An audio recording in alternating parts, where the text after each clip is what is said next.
दोस्तों नमस्कार, आप देख रहे हैं सत्य हुंकार में आपके साथ सत्यपाल। खबर बहुत बड़ी और महत्वपूर्ण है।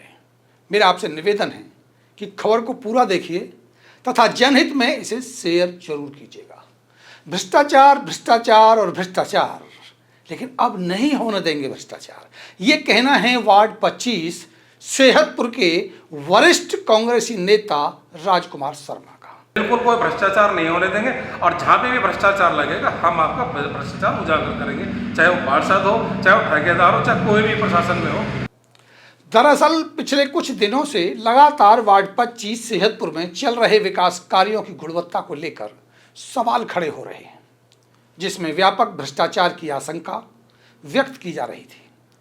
सवाल वार्ड 25 के निगम पार्षद पति की रातों रात बदलती आर्थिक स्थिति पर उठ रहे थे कि मात्र 1 साल में ही अचानक इतना पैसा कहां से आया कि नया घर, नई ऑफिस का लोकार्पण हो गया और भाजपाइयों ने खूब रसगुल्ले उड़ाए, जिससे भ्रष्टाचार की आशंका को बल मिल रहा था, जिसके चलते वरिष्ठ कांग्रेसी नेता राजकुमार शर्मा ने वार्ड 25 में विकास कार्यों की गुणवत्ता तथा व्यापक भ्रष्टाचार की आशंका को लेकर जांच कराने की शिकायत एंटी करप्शन ब्यूरो को दे दी, जिसकी जांच करने के लिए निगम अधिकारी और साथ में एंटी करप्शन ब्यूरो के अधिकारी आए।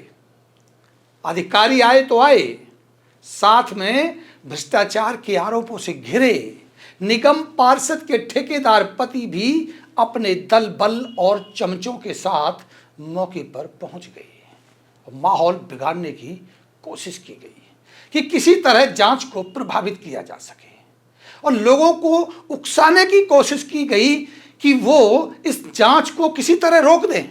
ये लोग भ्रष्टाचार की जांच कराने नहीं बल्कि आपका काम रुकवाने आए हैं, ये समझाने की कोशिश उन लोगों को की गई और बवाल मचाने की कोशिश की गई। इसी विषय पर काफी देर तक गर्मा गर्म बहसबाजी देखने को मिली। दरअसल वार्ड 25 के निगम पार्षद की सीट महिला होने के बावजूद इनके ठेकेदार पति खुद को ही स्वयंभू जनप्रतिनिधि मान बैठे हैं। वो ये कहते हैं कि मैं ही जनप्रतिनिधि हूं, जिससे इनकी महिला विरोधी सोच भी स्पष्ट होती है। कहीं भी आपको महिला जो पार्षद सदस्य हैं वो आपको दिखाई नहीं देंगी। इस भ्रम को आज तगड़ा झटका तब लगा जब शिकायतकर्ता राजकुमार शर्मा ने पूछा कि भाई आप कौन हैं, आप यहाँ आए हैं। तब स्वयंभू जनप्रतिनिधि क्या बोले और उन्हें क्या जवाब मिला, ये आप खुद सुन लीजिए।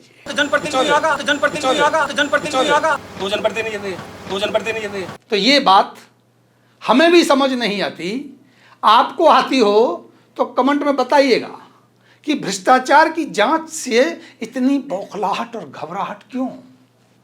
अगर कुछ गलत नहीं किया तो डर क्यों लगता है?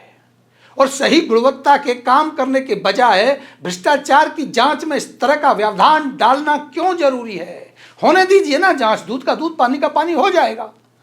जबकि शायद इनको नहीं पता कि शिकायतकर्ता जनहित और सरकार के हित में काम करता है, जिसे सरकार अपना सहयोग और सुरक्षा की गारंटी देती है। एंटी करप्शन ब्यूरो के पेज पे आप जाकर देखिएगा, वहां लिखा हुआ है कि जनहित में ये शिकायत जरूर करें आप, ये उसका अधिकार है। अगर भ्रष्टाचारी शिकायतकर्ता को धमकी या किसी भी प्रकार का खतरा पैदा करता है तो उसके खिलाफ सख्त कानूनी कार्रवाई अमल में लाई जा सकती है, ऐसा प्रावधान है।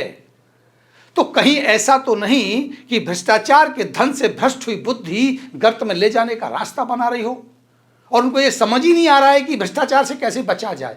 भ्रष्टाचार से विरोध करने से नहीं, जांच से ही बचा जा सकता है। वरना कौन ऐसा मूर्ख होगा जो भ्रष्टाचार की जांच में फिर टांग फंसाएगा? और ये तो एंटी करप्शन ब्यूरो की जांच है। भला समझो शिकायतकर्ता राजकुमार शर्मा का कि उन्होंने इनके खिलाफ जांच में बाधा डालने, शिकायतकर्ता को धमकाने और डराने तथा सरकारी काम में बाधा डालने की शिकायत नहीं दी, वरना निगम के अधिकारी सहित तथा कथित पार्षद ठेकेदार पति पार्षद असली जनप्रतिनिधि बन जाते हैं, क्योंकि निगम के अधिकारियों ने ही तथा कथित जनप्रतिनिधि को दल बल के साथ बुलाया होगा और ये कहा होगा कि आप आइए और कहिए कि हमारे यहाँ काम बहुत बढ़िया हो रहा है, चीखिए चिल्लाइए ताकि जांच में बाधा हो सके, ताकि भ्रष्टाचार की जांच को प्रभावित किया जा सके। जब नियम यह है कि शिकायतकर्ता और जांच अधिकारियों के सिवाय अन्य कोई व्यक्ति जांच के दौरान जांच में शामिल नहीं होगा, अपना तर्क वितर्क और कुतर्क वह नहीं रखेगा, तो फिर ये लोग वहां कैसे पहुंच गए? ना ही शिकायतकर्ता पर किसी भी प्रकार का दबाव बनाया जाएगा। अगर इस मामले में ऐसा हुआ है तो निश्चित ही निगम अधिकारी और ठेकेदार पति की मिली भगत हो सकती है, क्योंकि भ्रष्टाचार के आरोप भी इन्हीं लोगों पर लगे हैं। अब सवाल ये उठता है कि इस भ्रष्टाचार की जांच में कौन दोषी पाया जाता है, क्योंकि जांच तो होगी, जांच को आप रोक तो सकते नहीं हैं।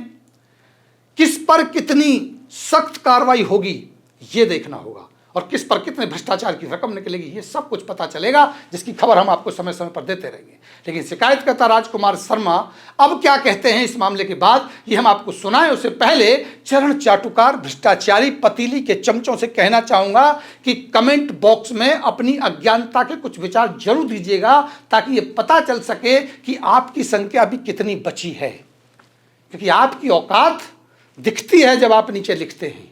जो समाज हितैषी हैं इस वीडियो को पसंद करते हैं, मेरा उनसे निवेदन है लाइक जरूर कीजिए और वीडियो को शेयर जरूर कीजिए। ऐसी खबरों के लिए फिर मिलते हैं। नमस्कार।